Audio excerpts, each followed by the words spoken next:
Глава 1431. Страх последствий. Холодная ухмылка на лице лавочника резко изменилась.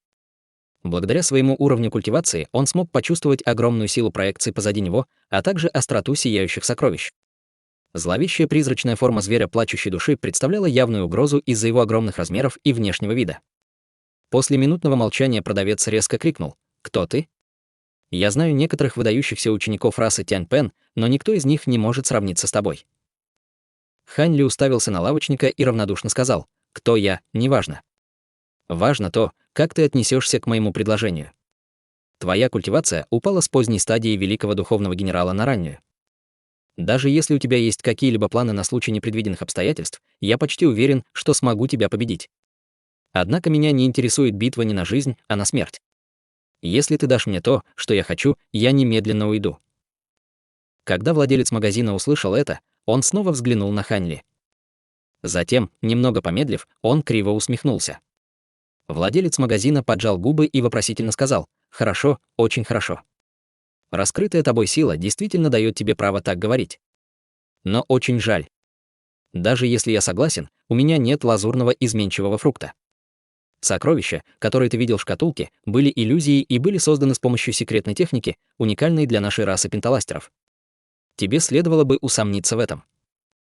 Хе-хе, техника иллюзий. Я культивирую технику, которая может видеть сквозь иллюзии. Однако то, что я хочу, находится в этой коробке. Какими бы грозными ни были твои техники иллюзий, если бы у тебя не было этого предмета, ты не смог бы создать такие правдоподобные иллюзии», — серьезным тоном сказал Хань Ли. «Ты хочешь этот предмет?» — удивленно сказал владелец магазина. «Верно. Это не может считаться слишком высокой ценой», — Хань Ли улыбнулся. «Если ты его так хочешь, я отдам его тебе». Недолго думая, владелец магазина тут же перевернул руку, чтобы достать деревянную коробку, и перебросил ее. Синий свет вспыхнул в глазах Хань Ли, и он потянулся за ним.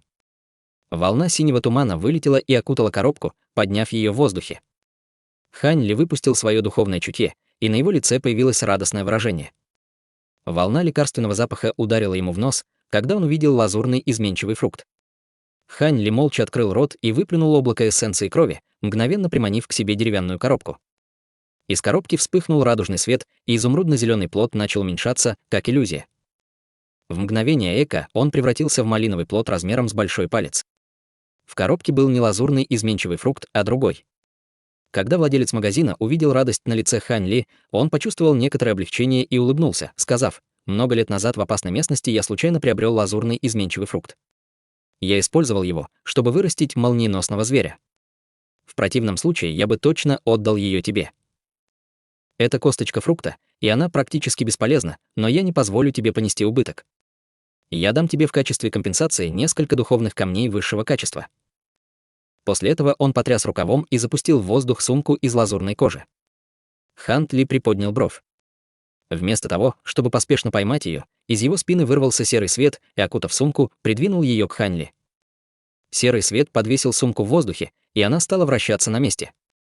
Хань Ли мгновенно вложил свое духовное чутье в сумку и слегка приподнял губу. «В таком случае я приму твое предложение». В порыве ветра сумка исчезла, и Хань Ли убрал косточку в коробку.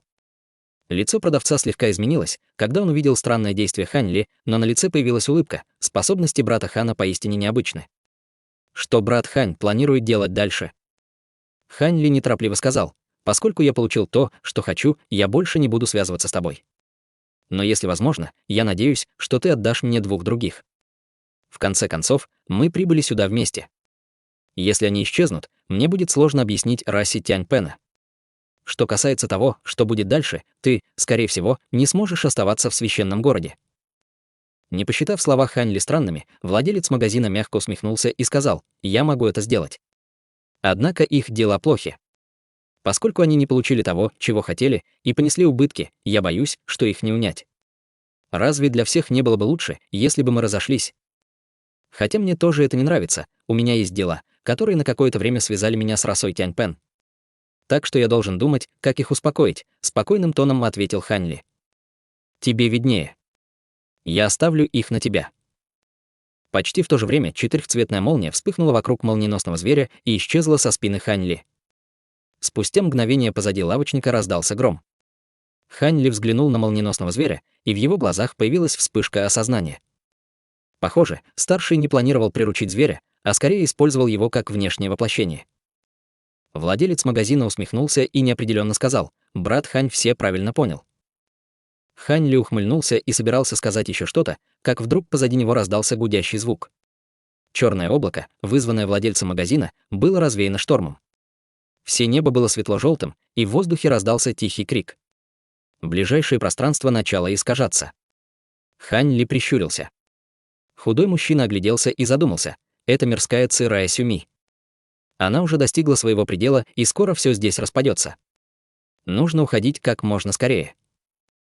Да, мне придется побеспокоить старшего Юэ, чтобы открыть путь. Хань Ли сразу согласился. «Хе-хе, ты льстишь», — иронично сказал владелец магазина. Он скользнул взглядом мимо радужного феникса на спине Хань Ли. Вскоре после этого он пробормотал себе под нос и взмахнул рукой по воздуху. Во вспышке радужного света появился свиток. Свиток раскрылся, и из него вырвался столб света. Перед ними возникли световые ворота высотой 3 метра, за которыми виднелась дымка белого света, словно ведущая в рай. Хань Ли слегка изменился в лице, а его плечи задрожали, и он сразу же выпустил 2 волны серого света, унесшие крупного мужчину и юношу, которые были без сознания, на землю. Зверь плачущей души превратился обратно в черную обезьяну человеческого роста и встал позади него. Увидев, что Хань Ли забрал большого человека и юношу, в глазах продавца появился свирепый взгляд, но в конце концов он решил не предпринимать никаких действий. Он просто крикнул: «Брат Хань, уходим!». Двое размылись и один за другим вылетели через световые ворота. Окрестности Хань Ли на мгновение осветились, и он оказался в резиденции продавца. Все было так, как будто ничего не случилось. На стене позади них была картина Рай Сюми. Хань Ли почувствовал, как его сердце расслабилось. С его способностями ему нечего было по-настоящему бояться продавца, но он не был обычным великим духовным генералом. Используя свои причудливые секретные техники, Хань Ли не хотел сражаться с ним до смерти.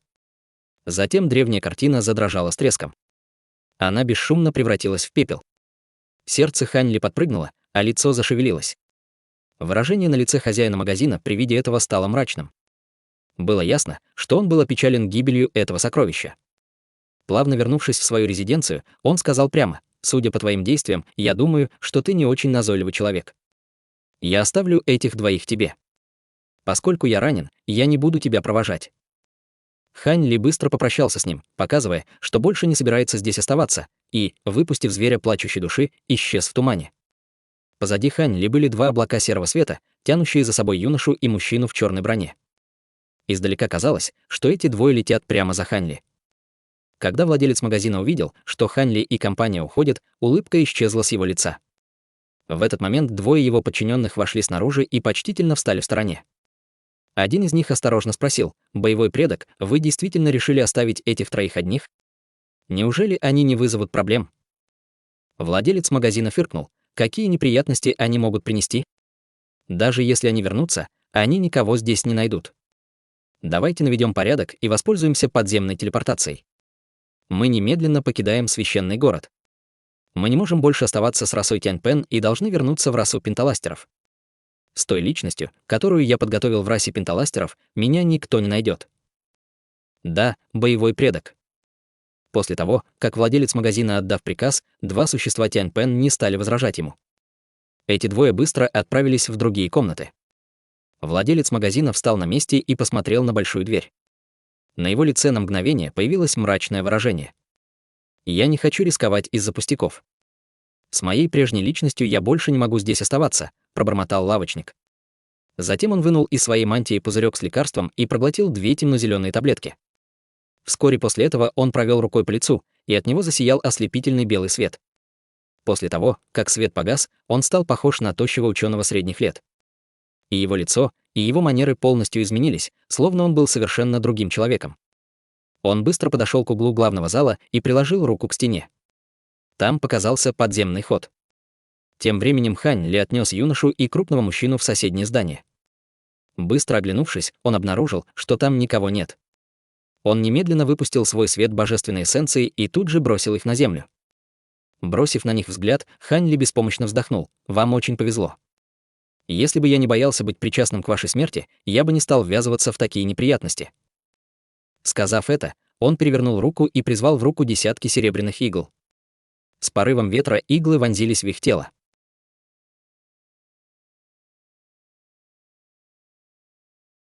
Глава 1432. Священный ученик Тянь-Пэн. Спустя неизвестное время молодой человек проснулся с головной болью.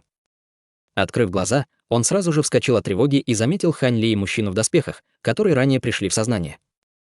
Вспомнив произошедшее, юноша невольно закричал от ярости. Что случилось? В последний раз я помню, что старый предатель Юй не дал нам никаких сокровищ и вместо этого применил на нас молниеносную бусину. Крупный мужчина покачал головой, все еще чувствуя себя немного сбитым с толку. Он сел, скрестив ноги, и немедленно исследовал себя своим духовным чутьем. Через мгновение он глубоко вздохнул со словами: «Как удачно! Я только немного потерял немного жизненной силы, но это ничего страшного». Хань Ли молча опустил голову с блуждающим взглядом, будто он размышлял. Мягкий юноша посмотрел на Хань Ли и крупного мужчину и сказал: «Вы двое знаете, что случилось потом?» Крупный мужчина криво рассмеялся, немного. Когда в меня ударила радужная молния, моя душа была потрясена, и я потерял сознание. Юноша повернулся к Хань Ли и сказал: «Брат Хань, помнится, что ты раскрыл планы этого предателя и не попал под атаку молниеносной бусины». Хань Ли вздохнул и сказал: «Как простой генерал летающих духов, как я, мог действительно сбежать? Хотя я увернулся от радужной молнии, молниеносный зверь напал на меня, и я был нокаутирован, как и вы двое». «На тебя напал молниеносный зверь?» Верно, зверь должен был быть одержим предателем с хрустальным ядром. Он определенно был бы в состоянии контролировать его тело в течение короткого промежутка времени. Мужчина в доспехах сказал со странным выражением лица: «Странно, почему предатель оставил нас здесь, хотя проявил враждебность?» «Это странно. Скорее всего, предатель увидел, что у нас получилось, и не хотел ничего отдавать. Мне показалось странным, что он променял такие редкие предметы на приручение духовного зверя. Он планировал отказать нам с самого начала. Его магазин «Тысячи молний» обладал такой репутацией в священном городе». Хань Ли кивнул: «Если он только хотел лишить нас сокровищ, то нет необходимости убивать нас. Однако, пока мы были без сознания, он сбежал». Услышав это, крупный мужчина задумался, но в итоге согласился. В глазах юноши вспыхнул огонь, и он с возмущением сказал: «Мы не можем позволить этому предателю сбежать. Пойдемте к нему домой, даже если ему удалось сбежать. Возможно, мы сможем найти некоторые подсказки». Мужчина в броне, немного помедлив, согласился, но Хань Ли покачал головой: «Мой уровень культивации слишком низкий. Я рад, что мы до сих пор живы, но я не хочу углубляться в подробности этого дела, поэтому прощаюсь с вами, двумя старшими». Крупный мужчина и юноша удивленно переглянулись между собой. Юноша стиснул зубы и сказал: «Брат Хань, ты действительно не собираешься ничего делать, когда этот предатель обманул нас? Твои молниеносные техники довольно необычны, так что ты достаточно опытен в этом. Даже если его уровень культивации превосходит наш, и его жизненная сила, должно быть, была сильно повреждена, когда он извлек душу молниеносного зверя. Если мы объединимся, нам нечего бояться. А если этого не произойдет, мы можем доложить старейшинам. Хотя он и обладает некоторой репутацией, осмелится ли он сопротивляться старейшинам клана?» Большой мужчина в черной броне сказал: «Старейшины клана. Нечего их тревожить. Давайте сами разберемся с этим». Хань Ли спокойно покачал головой: «Забудьте об этом. У меня есть другие важные дела в священном городе. С тем же успехом я могу позаботиться об обоих делах, пока я там. Поскольку с этим уже ничего не поделаешь, я не собираюсь уделять этому особое внимание. Старшие, я прощаюсь с вами». Затем он отсалютовал двум и взлетел в небо с крыльями на спине, улетая в виде полоски лазурного света. Юноша угрюмо посмотрел на улетающего Хань Ли и повернулся к крупному мужчине. Он не понимает доброту других. Когда мы найдем этого предателя, мы вдвоем сможем с ним справиться. Хе-хе, простой генерал летающих духов чего-то достоит. Чувствуя некоторое беспокойство, крупный мужчина в черной броне сказал: «Однако, поскольку этот старый предатель Юй осмелился нарушить уговор, он должен был подготовиться к этому. Наши шансы не очень высоки. Если мы не проведем расследование, как мы узнаем, что мы не сможем его поймать?» — покачал головой юноша. Крупный мужчина несколько раз промычал: «Звучит разумно». Пошли. Вскоре после этого они полетели в направлении дома владельца магазина. В этот момент Хань Ли смело возвращался в домик для почетных гостей, забыв о происшествии. В течение следующих нескольких дней Хань Ли сидел в здании, скрестив ноги, и постоянно принимал лекарственные таблетки, чтобы укрепить свой уровень культивации на поздней стадии божественной трансформации. Тем временем он приложил большие усилия, чтобы понять технику трансформации Тянь-Пэна. Благодаря своим усилиям он освоил технику трансформации до совершенства и теперь сможет использовать это в реальном бою. В мгновение эка пролетело 2 месяца. Однажды, когда Хань Ли сидел, скрестив ноги, на своей кровати, и вокруг него бродили лазурные волны света, выражение его лица внезапно дрогнуло, и он открыл глаза. Почти в то же самое время снаружи послышался чей-то голос. «Это я, Бай Би. Великий старейшина Фэн приказала мне пригласить тебя». Хань Ли на мгновение прищурился, но потом выражение его лица стало нормальным. Его тело двигалось с неестественной быстротой, когда он вставал на ноги. С тех пор, как он развил искусство трансформации Тянь-Пэна, он почувствовал, что его тело стало намного более подвижным, и его техники также улучшились. Хань Ли толкнул дверь и вышел, направляясь прямо в главный зал. Войдя в зал, он увидел там молодого человека в желтом, который стоял, заложив руки за спину. Юноша не выглядел особенно красивым, но глаза его были ясными. Когда он увидел Хань Ли, он любезно спросил: «Ты старший Хань? По приказу великого старейшины Фэна я пришел напомнить тебе, чтобы нам пора». Он говорил с непринужденной легкостью, несмотря на то, что был только на ранней стадии божественной трансформации. Хань Ли взглянул на юношу и улыбнулся. «Бай Би? Кажется, ты один из 2 священных учеников». Бай Би с улыбкой поприветствовал Хань Ли и сказал: «Мне стыдно. Как один из священных учеников, я лишился глубокой милости старейшин. Я узнал об обстоятельствах брата Ханя от нескольких старейшин. Я должен поблагодарить брата Ханя за его помощь, иначе близкий мне старейшина мог оказаться в опасности». «Ты хочешь сказать?» Хань Ли выглядел удивленным. Юноша улыбнулся и сказал: «Мой дядя Байлей и моя тетя Байнин. Ты племянник брата Байлея». Хань Ли посмотрел на сияющие золотые крылья на спине молодого человека, и у него было странное выражение лица. Почувствовав сомнение Хань Ли, Бай Би с улыбкой объяснил: «Брату Ханю ни о чем беспокоиться. Только после того, как я достиг совершеннолетия, я пробудил истинную родословную Кун Пэна, скрытую в моем теле. Вот почему мои крылья изменили цвет». «Вот как. Очевидно, тебе повезло», — усмехнулся Хань Ли. Вскоре после этого он последовал за священным учеником Тянь-Пэна прочь от дома. 4 часа спустя Хань Ли прибыл в внушительный зал из белого камня. Зал был безмятежным, с белым каменным столом и 5 каменными стульями по обе стороны от него. Помимо Инь Юэ, рыжебородого старика и красивой женщины, был также высокий и худой мужчина в черной мантии. Темная ци слабо исходила из тела мужчины, полностью скрывая его лицо. У него также была пара черных крыльев, светившихся черным светом. На каменном столе был алый, как огонь, ящик. Сверху на нем было несколько изумрудно-зеленых листьев дерева переплетено узором. Зеленый свет, который они излучали, резко контрастировал с цветом коробки. Хань Ли стоял перед четверкой, а Бай Би стоял в стороне. Атмосфера в зале стала напряженной, и никто из них не хотел начинать разговор. Как будто там никого не было. Что касается человека в черном, он с большим интересом осмотрел Хань Ли. Мгновение спустя из-за пределов зала послышались шаги, после чего показалась женщина в серебряной мантии с белыми крыльями. Вместе с ней в зал вошел поток ветра. Цвет ее лица был как белый нефрит, а глаза были прекрасны. В ее внешности не было изъянов. «Лэй Лань, ты опоздала», — Цзинь Юэ посмотрела на женщину и нахмурилась. Красавица поклонилась Цзинь Юэ и сказала хриплым голосом: «Великий старейшина, недавно я освоила несколько техник и пришла к их глубокому осознанию, поэтому я опоздала. Надеюсь, старейшины простят меня». Раз это было связано с осознанием техники, так и быть. «Я прощаю тебя», — выражение лица Цзинь Юэ расслабилось. Она произнесла слова благодарности и встала в сторону. Затем Цзинь Юэ уставилась на Хань Ли и других священных учеников и сказала приятным голосом: «Вы должны знать, почему мы собрали вас здесь. В грядущем испытании на кон поставлено выживание нашего клана. Итак, один из вас двоих должен пройти это испытание и занять пост священного мастера нашей расы. Однако мы получили информацию о том, что есть враждебные нам ветви, такие как Чижун. Они не желают позволить нам избежать бедствия, скорее всего, отправили людей на испытание, чтобы те действовали против вас. Вы провели слишком мало времени в качестве священных учеников. Если другие священные ученики жестоко блокируют вас, вы не сможете выжить. По этой причине я пригласила господина Ханя в нашу расу Тянь-Пэна. Он временно будет действовать как 3-й священный ученик, и вы можете полагаться на его силу». Бай Би и недавно вошедшая женщина подняли голову и взглянули на Хань Ли. У молодого человека был теплый добрый взгляд, а выражение лица женщины было холодным, как лед. Хань Ли слегка улыбнулся.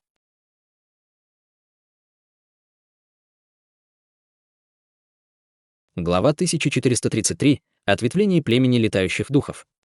Молодая женщина Цзинь Юэ предупредила: господин Хань уже усовершенствовал перо Кун Пен. Поскольку в нем течет истинная кровь Кун Пена, и он объединился с копией духовного сокровища, другие ответвления ничего не смогут нам предъявить, потому что они не являются одними из нас. Но стоит упомянуть, что мы должны избегать разговоров об обстоятельствах господина Ханя во избежание ненужных осложнений. Мы просто скажем, что он был членом клана, который культивировал за границей. Мы сделаем, как вы скажете. Двое священных учеников кивнули в знак согласия. Цзинь Юэ удовлетворенно кивнула и повернулась к Ханли, торжественно сказав: «Друг Хань, я уже приказала принести свиток, содержащий обет Тянь Пена. Кроме того, вернулся и старейшина Ши. Он будет участвовать в снятии печати на свитке. Приготовься расписаться на нем». Старейшина Ши оказался стоящим сбоку мужчиной в черной мантии. «Мне придется побеспокоить вас, старейшины», — Хань Ли без колебаний согласился. Затем его взгляд упал на деревянный ящик на столе. Увидев это, Цзинь Юэ приманила к себе деревянную коробку. В потоке ветра коробка притянулась к ней и упала в руку молодой женщины. В этот следующий момент остальные тоже сосредоточили свое внимание на этом. Цзинь Юэ со спокойным выражением на лице провела пальцами по зеленым листьям на коробке. Внезапно вспыхнул яркий зеленый свет, и она проворно сняла листья с коробки. Без всякого давления, исходящего от листьев, красная коробка загорелась огненным шаром. Цзинь Юэ схватил огонь и беспечно встряхнул. Пламя тут же погасло, раскрыв алый свиток длиной в полфута. С обоих концов его кусала лазурная и красная голова призрака, и обе выглядели довольно правдоподобно. Произнеся короткое заклинание, она бросила свиток перед собой, и он завис на небольшой высоте. Затем молодая женщина развернула одно из своих крыльев, которое вскоре засияло золотым светом. В мгновение Эйка свет обернулся вокруг коробки. Сделав это, она повернулась к мужчине в черном и сказала: «Старейшина Ши, помогите мне снять печать». «Я сделаю все, что угодно ради нашего клана», — с улыбкой сказал человек в черном. Затем одно из его крыльев выпустило полосу черного света, которая тут же вошла в свиток. Что касается рыжебородого старика и красивой женщины, то они совершили аналогичное действие. Когда перья 4 старейшин Тянь Пен поглотили свиток, пространство начало искажаться. Красный свет вспыхнул на всем свитке и увеличился в несколько раз. Обе призрачные головы по обеим сторонам одновременно открыли свои кроваво-красные глаза. Именно тогда они отпустили свиток и позволили ему развернуться. Красный туман струился из верхней части свитка, сгущаясь в бесчисленное количество кружащихся талисманов. В глазах Хань Ли мерцал синий свет, позволяя ему ясно видеть содержимое свитка. Красный свет был плотно залит мелкими буквами. Большинство из них оказались именами. В самом верху свитка большими золотыми буквами был написан обет Тянь Пен клана летающих духов. Затем были записаны тусклые серебряные символы, содержание которых выглядело похоже на несколько записей Тянь Пена. Затем он перечислил ряды темно-лазурных имен. Хань Ли тщательно изучил свиток своим духовным чутьем. Соприкоснувшись с красным списком, из него послышались длинные крики. Вскоре оттуда вырвался легкий туман с призраком мифической птицы. Появившись, он был всего фут высотой, но когда он ярко светился, он превратился в холм, заполнив большую часть зала и полностью погрузив в него Хань Ли и остальных. Хань Ли и священные ученики встревожились, но Цзинь Юэ и другие старейшины были совершенно спокойны. «Отойдите», — Цзинь Юэ подняла руку и взмахнула лазурно-медным зеркалом на изображение птицы. Призрак внезапно издал крик и тут же разлетелся на крошечные фрагменты, которые лазурной волной унесло обратно в свиток. Цзинь Юэ достала зеркало и сказал Хань Ли серьезным тоном: «Используй свою эссенцию крови, чтобы подписать свиток. Ты должен использовать свое настоящее имя, иначе на тебя обрушатся негативные реакции клятвы». Хань Ли задрожал. Некоторые из его первоначальных мыслей были временно отложены в глубине его сознания. Он сделал глубокий вдох и сделал большие шаги вперед. Он выплюнул золотую нить и золотой вспышкой нанес небольшую рану на пальце. Затем под давлением своей духовной силы он выдавил из нее каплю бледно-золотой эссенции крови. «Ой!» На лице старейшины Ши появилось странное выражение. Старейшина Ши нашел что-то неладное. Рыжий старик взъерошил бороду. Человек в черном, немного помедлив, сказал: «Ничего подобного». Господин Хань, скорее всего, владел особой техникой или съел несколько редких фруктов, в результате чего его кровяная эссенция приобрела такой цвет. Старик посмотрел на Хань Ли и задумчиво сказал: «Это правда. Золотая эссенция крови действительно редкая. Его тело, скорее всего, было в какой-то степени укреплено, чтобы это произошло». Человек в черном улыбнулся и больше ничего не сказал. В этот момент Хань Ли подошел к свитку и быстро написал свое имя на пустом месте свитка. Когда капля золотой эссенции крови упала на свиток, слова поглотили ее. В мгновение эка она превратилась в темно-лазурные слова, и они стали бледными, как будто их написали много лет назад. Тем временем Хань Ли смутно почувствовал, что кто-то осматривает его первичную душу, но это чувство сразу же исчезло. Обет Тяньпэн казалось чем-то вроде ворот. Подумав об этом, Хань Ли почувствовал себя более непринужденно. С такой связью старейшины Тяньпэна не смогут выбросить его или свое согласие, как только вопрос будет решен. Пока Хань Ли размышлял об этом про себя, Цзинь Юэ велел другим священным ученикам записать свои имена. После этого свиток задрожал и быстро свернулся, а две призрачные головы зашевелились, укусив свиток заново. Цзинь Юэ взмахнула рукой, а свиток сжался, быстро влетев ей в рукав. Получив свиток, Цзинь Юэ равнодушно сказала: «Хорошо, раз этот вопрос решен, старейшина Си объяснит, на что вы должны обратить внимание во время испытания земной бездны. Запомните это, потому что это может спасти вашу жизнь». Испытание земной бездны проводится основной ветвью племени летающих духов раз в 300 лет, начал медленно объяснять Рыжебородый. Хань Ли и два священных ученика внимательно слушали его. Через несколько дней из главных ворот священного города вылетело несколько огромных белоснежных птиц. Выйдя из ограничений, они взлетели в небо. Хань Ли сидел на одной из птиц. С каждым взмахом крыла белые птицы летели на 100 метров вперед. Нескольких взмахов было достаточно, чтобы достичь горизонта. 3 месяца спустя на вершине горы в большом ряду зеленых зданий, окруженных огромной площадью, стояло более сотни существ племени летающих духов. В центре был красный журавль и странная птица с ярким оперением. Они наносили удары, сражаясь друг с другом в воздухе. Движения красного журавля были необычайны. Каждый коготь и клёвок производили звук разрывающего пространства, явно демонстрируя невероятную резкость. У ярко раскрашенной птицы было 4 крыла и рог на голове. Цвета ее тела испускали световой туман, который, казалось, без проблем поглощал атаку журавля. Красный журавль пришел в ярость и внезапно отлетел на сотни метров назад, расправив крылья в направлении яркой птицы. Внезапно десятки длинных перьев вылетели вперед, превратившись в сверкающие лезвия в воздухе. Все они почти одновременно поразили легкий туман противоположной птицы. Каким бы чудесным ни был великолепный легкий туман, он начал дрожать и трястись от ударов такого количества клинков и начал с силой рвать. Журавль обрадовался, увидев это, и собирался выпустить еще больше клинков, как вдруг яркая птица внезапно издала резкий крик. Желтая волна хлынула вперед, и острые лезвия разлетелись по сторонам. Затем они повернулись, словно находясь под контролем яркой птицы. Журавль испугался и открыл пасть, выпустив белый луч света в яркую птицу. Странный свет вспыхнул из ярких пурпурных глаз птицы, и черный рог внезапно засиял красным светом. Из него внезапно вырвался красный свет и поразил встречный белый луч.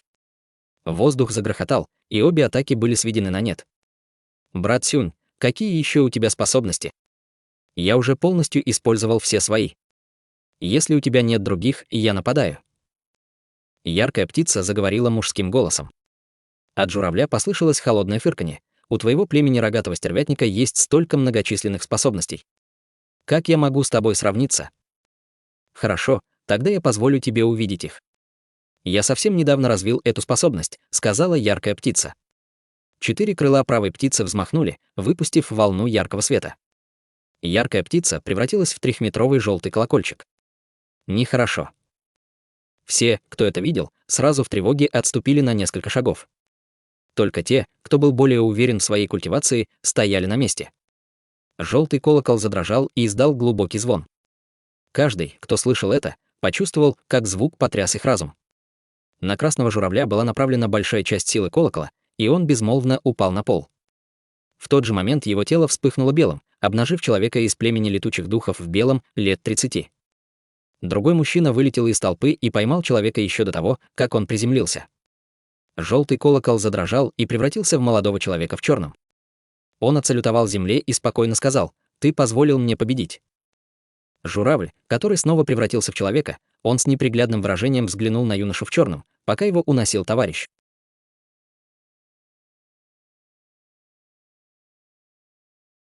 Глава 1434. Пик нефритового императора.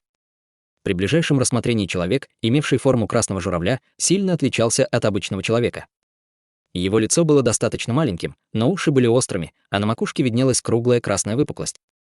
На голове юноши в черной мантии был небольшой черный рог, а во рту была пара острых клыков длиной в несколько дюймов. Сотни других существ племени летающих духов по внешнему виду не сильно отличались от людей. Но что больше всего отличало их от всех, так это большое разнообразие окраски и длины крыльев. Все эти люди были из племени летающих духов. Колокол дьявольского подавления расы рогатых стервятников действительно могущественен. Я получил большой опыт, побежденный человек в белом с негодованием произнес эти слова, прежде чем его унесло в сторону. Есть ли еще кто-нибудь, кто хочет чему-нибудь научиться? Спокойно сказал юноша в черном, глядя на толпу и бросая вызов. Толпа забеспокоилась, но какое-то время никто не выходил вперед. При виде этого юноша усмехнулся, но как только он собирался что-то сказать, издалека раздался голос: «Взгляните, священные ученики самых западных ответвлений, Рас Пенталастер, Тянь-Пен и Чижун прибыли». Когда толпа услышала это, они начали переговариваться между собой. Те, кому было любопытно, развернулись, подлетев поближе. В мгновение ока толпа сократилась на небольшую половину. Юноша в черной мантии, услышав это, слегка изменился в лице и беззвучно спустился с неба. Между тем, в районе, более чем в 50 километрах от огромной горы, помимо десятков различных огромных птиц, на гору пролетал малиновый летающий скорпион длиной 60 метров. Среди огромных птиц было несколько с чисто белыми телами, на которых летели разные мужчины и женщины. Это была раса Тянь-Пен. Хань Ли летел на вершине одной из огромных птиц.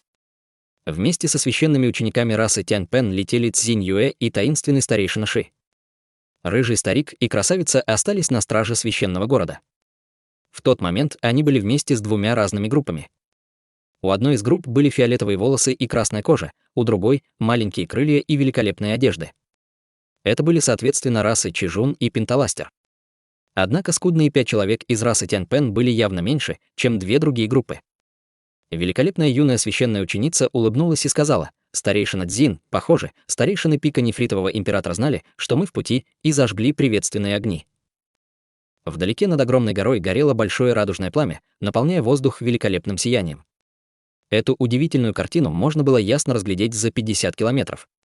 Похоже, мы не первые, кто прибыл. Время действительно летит быстро. В мгновение ока прошло уже 300 лет. Цзинь Юэ повернулась к старику с огненно-красной кожей и сказала: «Брат Чжу, что ты думаешь об этом месте?» «Что я могу думать?» С вопросительным выражением на лице спросил старик: «Если мы не разовьем тело истинного духа или не достигнем парящего истинного бессмертного уровня, через десятки тысяч лет мы будем просто насыпями земли. Процветание племени сходит на нет». «Старейшина Цзин, ты обдумала тот вопрос, о котором говорил несколько дней назад?» В глазах молодой женщины вспыхнул яркий свет, но она ответила равнодушным тоном: «Наша раса Янь-Пен действительно стала намного слабее, но мы выжили с древних времен. Мы самое долгоживущее ответвление племени. А мне легко отказаться от своего наследия и броситься в объятия другого племени. Я много думала о предложении брата Чжу объединиться, но придется отказать тебе». Старик Чжу холодно улыбнулся и сказал: «Вот как? Если я правильно помню, с древних времен ваш уважаемый старейшина Ши пришел из племени Черного Пера, ответвление которой было присоединено в ваш Золотой век. Теперь, когда ваше собственное племя ослаблено, слияние с более сильным племенем и передача положения хозяина — естественное положение. Как это может иметь отношение к племени Черного Пера? В то время у племени Черного Пера не только не было священного мастера, но оно также столкнулось с могущественными врагами и взяло на себя инициативу слиться с нашим племенем. «Мы их не заставляли», — сказала молодая женщина небрежным тоном. Старик Чжу усмехнулся и сказал: «Эти события произошли так давно, кто действительно знает, что произошло на самом деле.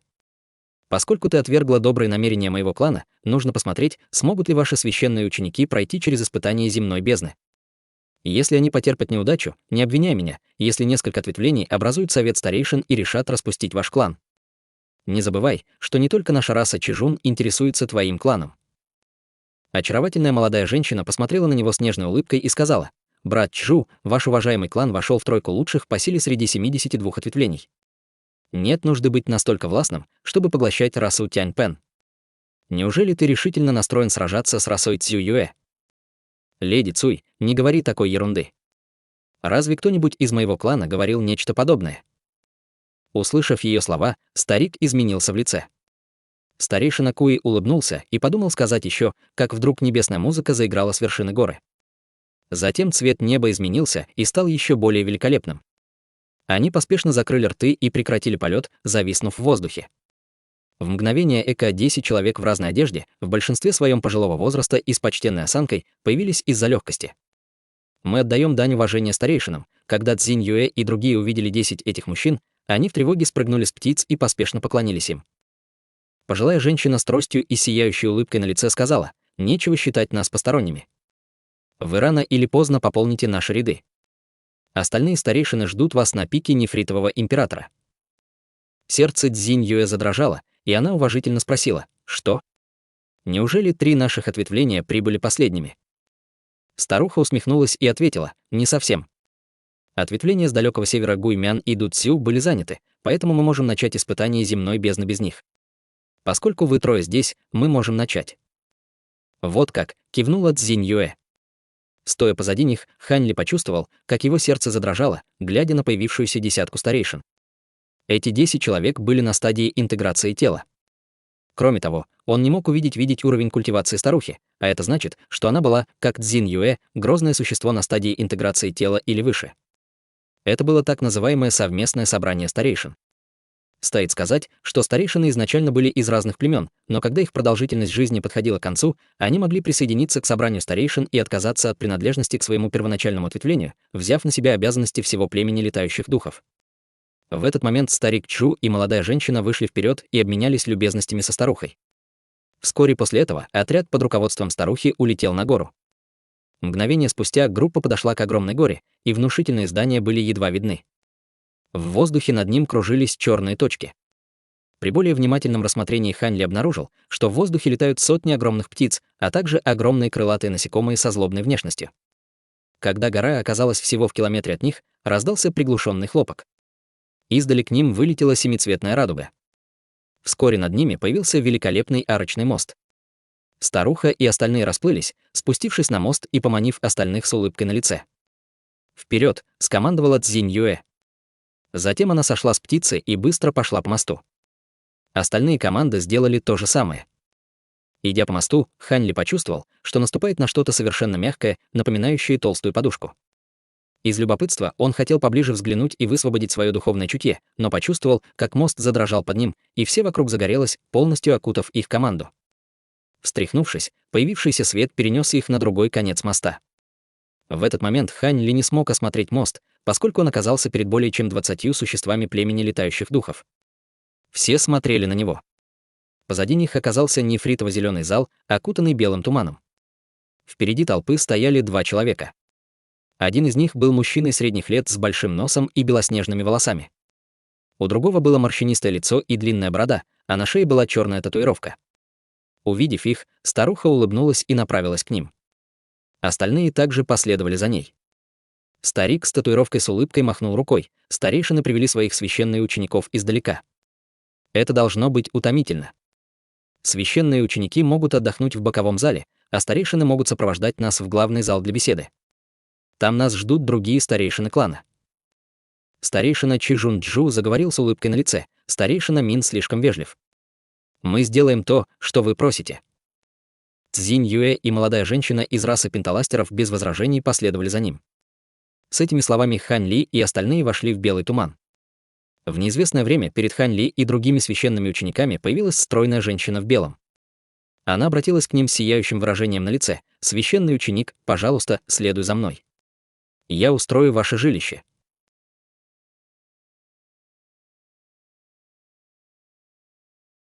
Глава 1435. Джу Инцзы.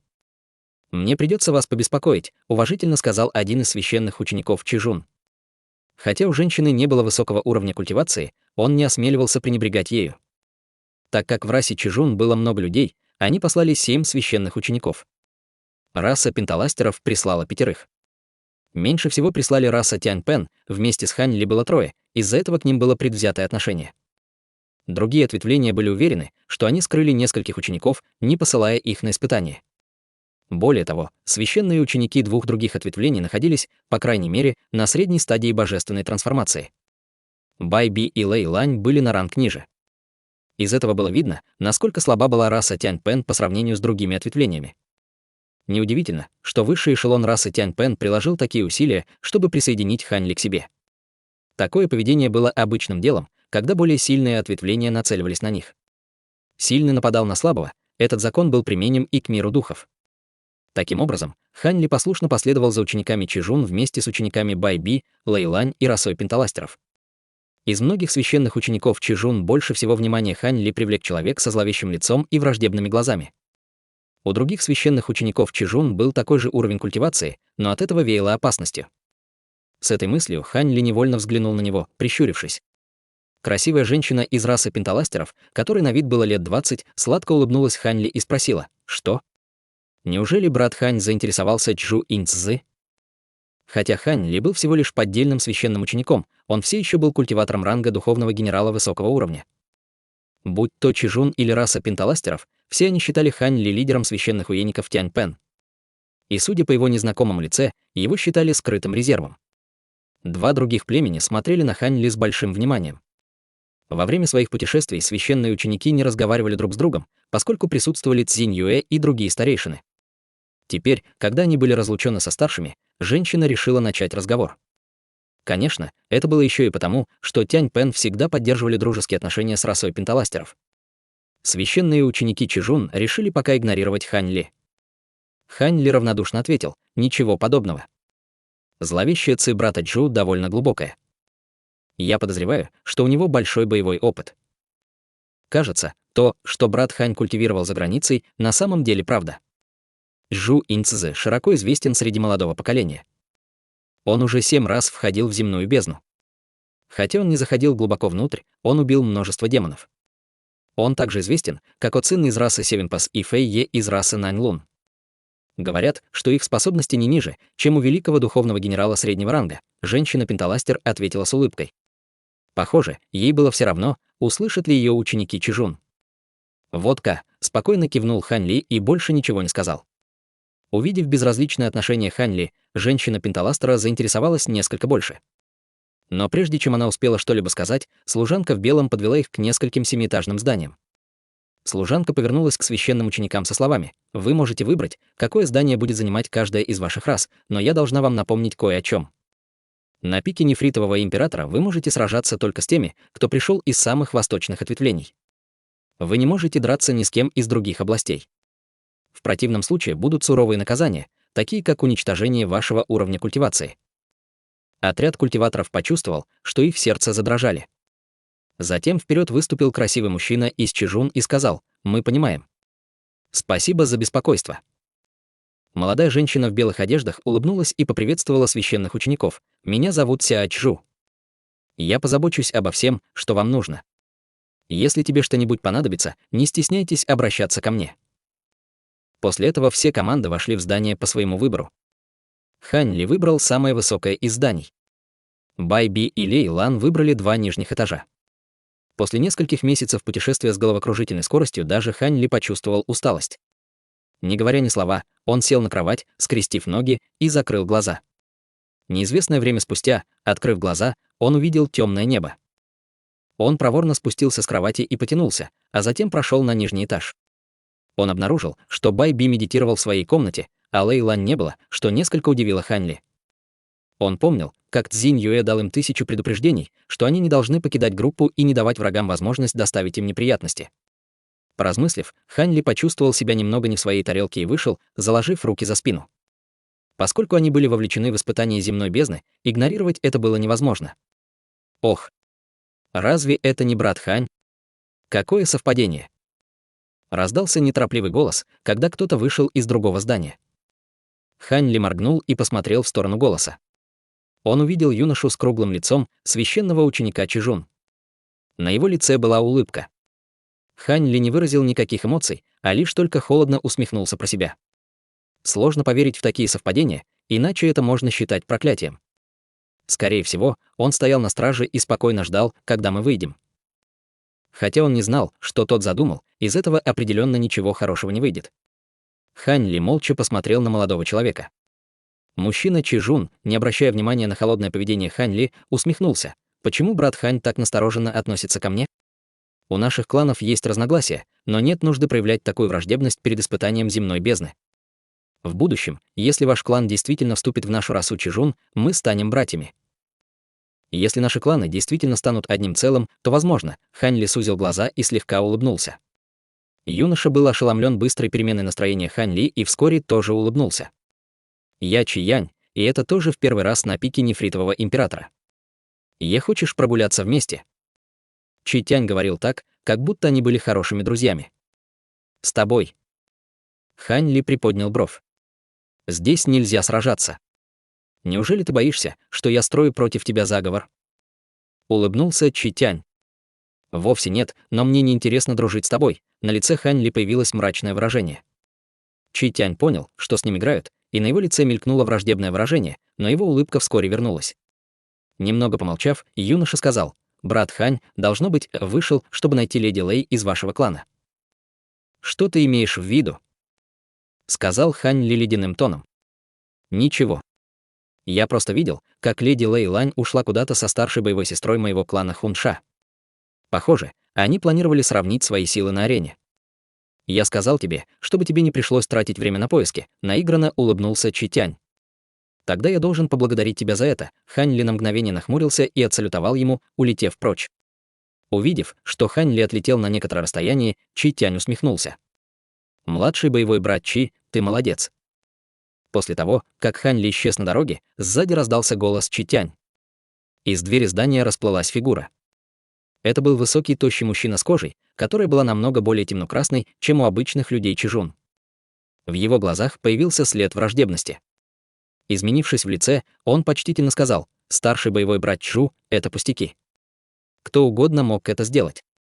Этот человек всего лишь высокоранговый духовный генерал. Почему старший боевой брат обратил на него внимание? Мы легко справимся с этим человеком». «Младший боевой брат Чи, ты ошибаешься.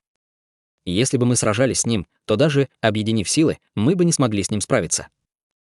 Старший боевой брат знает этого человека». Чи Тянь был ошеломлен. Жу Инцзы внезапно спросил: «Младший боевой брат знает, как Тянь Мин и его подчиненные были повержены несколькими месяцами ранее?» После некоторого колебания Чи Тянь честно ответил: «Я слышал об этом. Они не только провалили свою миссию, но и потеряли высококлассную птицу Чихау и жемчужину огненного дракона». Жу Инцзы облизнул губы, и на его лице появилось странное выражение. В то время только этот человек отразил Тянь Мина и убил птицу Чихау. Очевидно, он высший священный ученик Хан. Чи Тянь внезапно изменился в лице, не веря его словам. Это невозможно. Старший боевой брат Тянь Мин был духовным генералом среднего уровня, а остальные также обладают уровнем культивации духовного генерала начального уровня. Птица Чихау также должна была быть такой же могущественной, как духовный генерал среднего уровня. Жи Инцзы мрачно сказал: «Тянь Мин лично дал мне отчет. Поскольку Тянь Пен призвали этого священного ученика из-за границы, это должен быть этот человек. Я подозреваю, что он обладает высокой духовной культивацией, иначе он не смог бы отразить Тянь Мина и остальных». Круглый юноша моргнул и нерешительно сказал: «Тогда у расы Тянь Пен припрятан козырь в рукаве». Изначально, когда их священный мастер погиб, говорилось, что у них не было ни одного священного ученика, и что они, без сомнения, будут присоединены к Чижун. Теперь появились еще 3 священных учеников, и один из них — высокоранговый духовный генерал. Это действительно удивительно. Жу Инцзы угрюмо сказал: «Вовсе нет.